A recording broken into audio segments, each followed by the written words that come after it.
Magandang araw, ma'am and sir. Ngayong araw, tuturuan ko kayo kung paano mag-flash ng mini PC Dellwise 3040 to Wi-Fi 5 soap. Saksak muna natin yung kanyang DP port, keyboard at mouse, pati yung ating flash drive.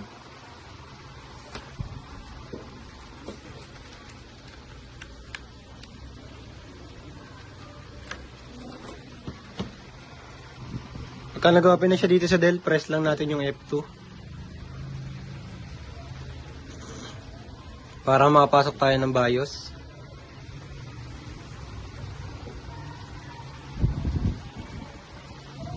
Kapasok natin ng BIOS, i-unlock naman natin siya. Ang password, Fireport, big letter F. Then, restore settings, BIOS defaults, okay.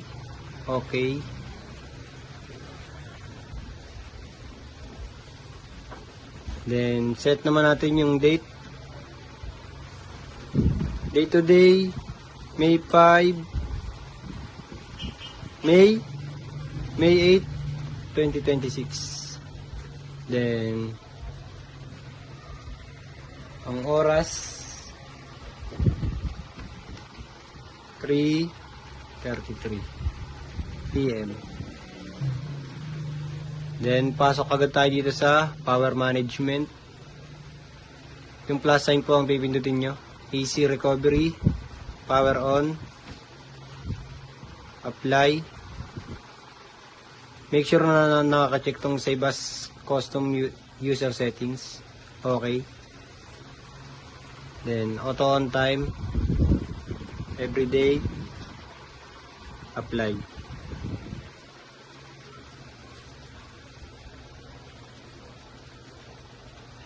Then post behavior, keyboard errors, uncheck natin tong enable keyboard error detection, apply, save, okay, then exit.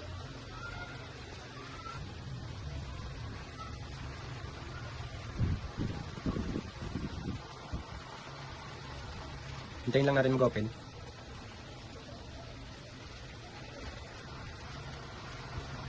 Nag-open na siya sa Ventoy. Choose WinPE. Boot in normal mode. Then enter.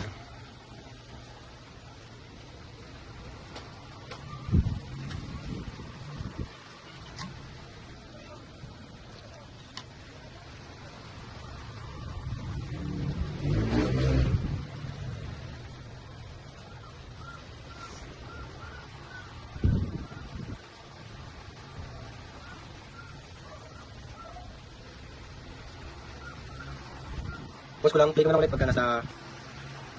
So yan, nakapasok na tayo sa Strelec. Click naman natin tong Windows dito sa left side. Then hard disk, mini tool, partition. Wait lang natin mag-open. Then choose nyo lang tong disk 2. Minsan nasa disk 1 yung GPT. Right click, delete all partition. Yes. Then dito sa view, legend bar, apply.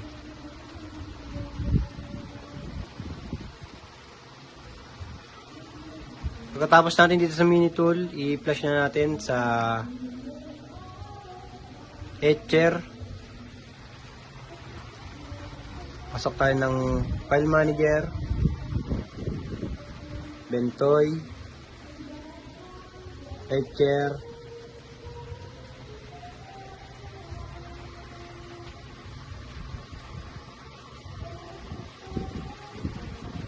open lang natin yung Etcher.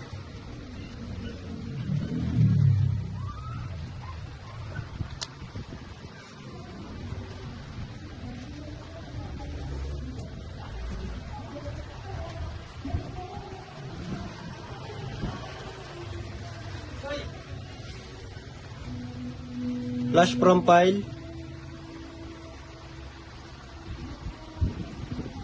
Then yung Wi-Fi 5 image. Select target. Itong 15.8 GB. Hindi na rin naman natin ma-select tong generic. Kasi yan yung flash drive natin. SanDisk. Select. Flash.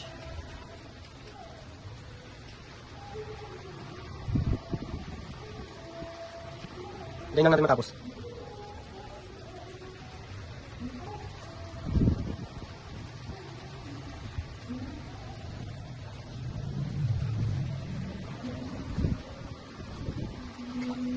Pag-flash complete na, fix na natin yan, then i-reboot natin. Pause ko lang ulit, buksan ko na ulit pagka na-open na yung relic.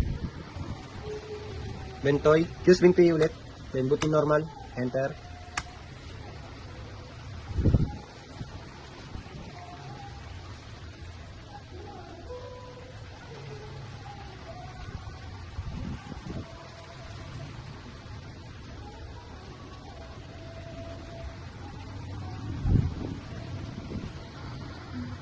Pagka-open ng Strelic, pindutin ulit natin itong Windows. Then, File Managers, MD Start, Explorer. Use Bentoy. Then yung Wi-Fi 5 soap image na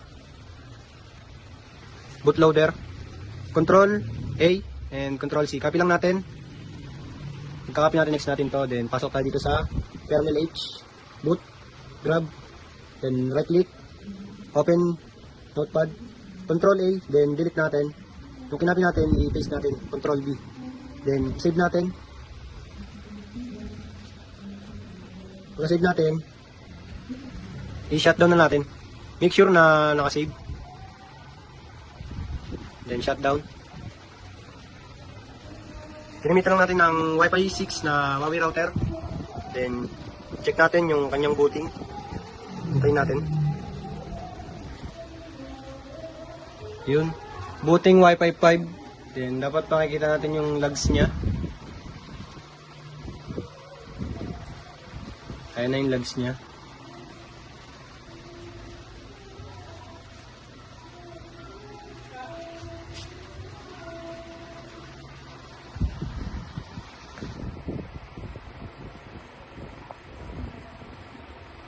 Dapat tayo may makikita kayong VLAN 22.